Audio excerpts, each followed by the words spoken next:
morning, guys. It's May 20 and it's our day 2 here in Cebu, Mactan. So, naka-check-in kami ngayon sa Crimson Resort Mactan. Pero, for today's adventure, nag-book kami ng day tour sa Plantation Bay Resort and Spa. Samahan nyo kami as we explore one of Cebu's most beautiful resorts. Enjoy the pools and lagoons, and of course, dito rin kami magla-lunch and spend the day relaxing. Worth it ba ang day tour sa Plantation Bay? Let's find out. So tara, let's go!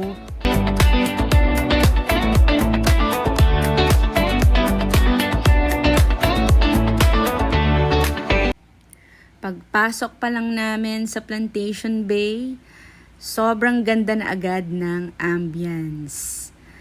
Napakalawak ng lobby, open air at presko yung paligid. Makikita mo agad yung mga lagoon, tropical plants at magagandang landscaping na nagbibigay ng relaxing resort vibe. Ang tahimik at peaceful ang atmosphere, parang instant vacation mode agad. Every corner looks picture perfect, from the cozy lounge areas to the scenic pathways leading toward the resort's famous lagoons. First impressions, absolutely breathtaking and worth the visit.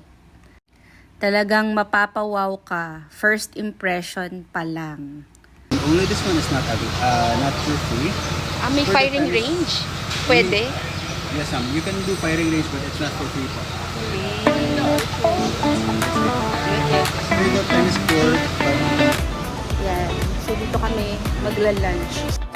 For our Plantation Bay day tour, we paid 2,500 per person, which already includes lunch and access to the resort's famous lagoons, pools, and recreational activities like 30 minutes of bicycle use, 15 minutes of kayaking or stand-up paddleboarding, wall climbing, archery, badminton, and selected recreational activities.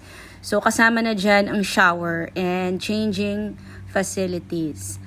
Sulit na yan for our relaxing day in paradise. And also, it's a good idea to reserve in advance, especially on weekends and holidays. From the golf cart, we enjoyed the scenic ride around Plantation Bay while taking in the beautiful lagoon views. So after exploring, nagpunta muna kami sa restaurant para mag-lunch at mag-recharge. So, tingnan na rin natin kung ano yung lunch nila na kasama sa 2,500. Okay, and then after this, it's time for more fun, kayaking, and swimming sa kanilang stunning lagoon. So, yan yung tingnan natin. Okay. For this one, ma'am, you can choose soup, macaroni salad, or mixed green salad as your starter. While waiting for our lunch, tara muna at libutin natin ang paligid ng restaurant. As you can see, sobrang ganda ng view dito sa Plantation Bay. Everywhere you look, makikita mo ang crystal clear ng lagoons, tropical gardens, swaying palm trees, at yung peaceful island atmosphere na talagang nakaka-relax. Yung restaurant dito, surrounded siya ng beautiful water features. Kaya habang nag-iintay ka ng food, parang sightseeing na rin ang experience. Ang sarap maglakad-lakad at mag-enjoy sa fresh air habang ina-appreciate ang stunning scenery sa paligid. Honestly, every corner here looks picture perfect. From the turquoise waters to the lush greenery and elegant resort design. Para kang nasa tropical paradise. After this little tour around the area, babalik na tayo sa restaurant para sa ating lunch. So, ito yung nasa menu nila eh. Ayan. So, ito na pala yun. Ito na yung day tour meal nila. Yan. Ng Plantation Bay. Day tour meal. Yung Bicol Express. Pansit. Yan. Tingnan natin kung maanghang. Ito yung menu.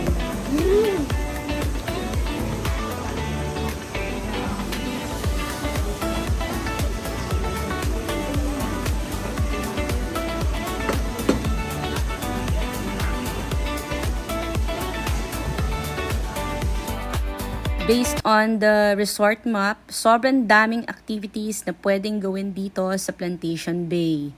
Aside from swimming, kayaking, and biking, meron din silang archery, firing range, wall climbing, beach volleyball, tennis, golf, at marami pang ibang fun activities. Kaya whether you're looking for adventure or relaxation, talagang may something for everyone dito. Hindi ka talaga mabobore dito. The food was good naman, and maganda rin yung restaurant ambience. Pero one thing I noticed is hindi kami tinanong ng staff kung may food allergies ba sa group before taking our order. Since may shrimp allergy ang anak ko, medyo nagulat lang kami nang makita namin na may shrimp yung isa sa mga dishes. Good thing, napansin namin agad, and hopefully they can improve this part of their service para mas safe and comfortable ang dining experience ng lahat ng guest. Yan, pipindutin mo lang yan kung gusto mo ng go-kart. Habang nag-aantay tayo ng golf cart, mag-quick trivia tayo, guys. Plantation Bay opened back in 1996, making it one of the Cebu's most iconic resorts for almost 3 decades. Hanggang sa ngayon, sikat pa rin ito dahil sa napakalaking lagoons at unique island resort vibe. Most of the beautiful lagoons you see here are man-made, kaya kakaiba talaga ang itsura ng Plantation Bay kumpara sa ibang resorts dito sa Mactan. Bago kami mag-swim, dahil sobrang init pa sa labas, tumambay muna kami dito sa recreation center. So may gym, billiards, ping pong, arcade games, at marami pang pwedeng gawin. Kaya kahit tanghali at mainit sa labas, hindi ka mabobore dito sa Plantation Bay. After checking out the recreation center and seeing all the activities available around the resort, nag-decide naman kami na maglakad-lakad para mas ma-explore pa ang Plantation Bay. So dumaan kami papunta sa famous White Bridge, isa sa mga pinaka-iconic spots dito sa resort. At habang naglalakad kami, talagang nakaka-relax yung paligid, no? Sobrang linaw ng tubig sa lagoon at ang ganda ng combination ng white sand, palm trees at resort villas na nakapalibot sa area. Kahit simpleng walk lang, parang feeling mo nasa isang private tropical island ka. So after namin maglakad-lakad around the lagoon, nakita namin yung mga kayak sa gilid ng lagoon. At na-curious kami kung gaano kasaya ang experience, kaya nag-decide kami na subukan ang kayaking.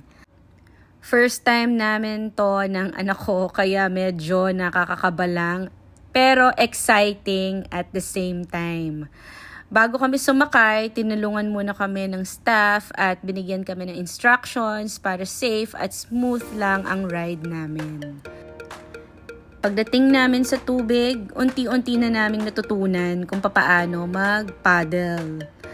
Ang sarap lang sa feeling kasi sobrang linaw ng tubig at nakaka-relax ang paligid. So habang nagkakaya kami, kitang-kita namin yung ganda ng lagoon. at ng buong resort sa ibang perspective. May isa rin kami nakitang activity na parang kayaking pero pwede kang nakatayo habang nagpapaddle, which is yung stand-up paddle board. Mukhang mas challenging siya kasi kailangan mo talagang balansehin ang sarili mo habang nasa tubig ka. For us, isa talaga ito sa pinaka-enjoy naming activities dito sa Plantation Bay. Hindi lang dahil first time namin itong gawin, kundi dahil naging quality naman ang bonding time namin ng anak ko. Sobrang saya, relaxing, at definitely one of the highlights of our day tour experience.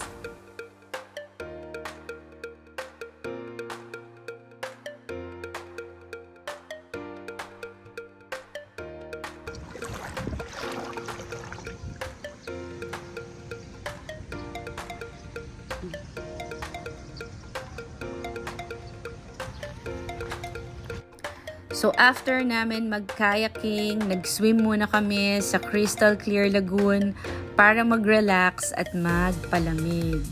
Then afterwards, pumunta naman kami sa beach area. Yan, so chinek muna namin ang beach area. Meron siyang magandang ocean view and perfect way ito para mag-unwind after all the fun activities and just appreciate the relaxing island vibes of Plantation Bay.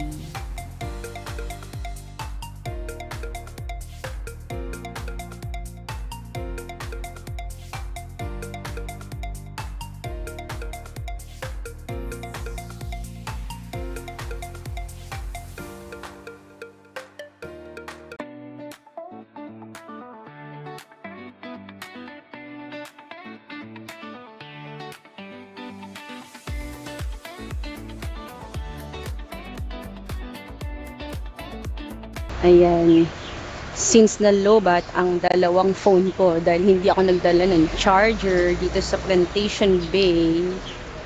Ayan, nakita ko merong bazaar. Pero hindi na siguro tayo pupunta dyan. Nag-aabang na kami ng Grab. So, alam niyo ba wala rin akong baong damit. Kaya basang-basa rin ako. Sobrang laki ng Plantation Bay, hindi na namin naikot lahat ng area sa dami ng pwedeng puntahan. Isa sa mga eye-catching displays dito ay itong malaking aviary na parang vintage bird cage. Isa sa mga unique photo spots dito sa resort. At nakabalik na kami sa Crimson Resort para ituloy ang swimming at mag-dinner. Thank you so much for watching. Sana nag-enjoy kayo sa pagsama sa aming day tour experience sa Plantation Bay. So, i-enjoy muna namin ang swimming at ang aming dinner. So, don't forget to like, comment, and subscribe. See you on our next adventure. Bye!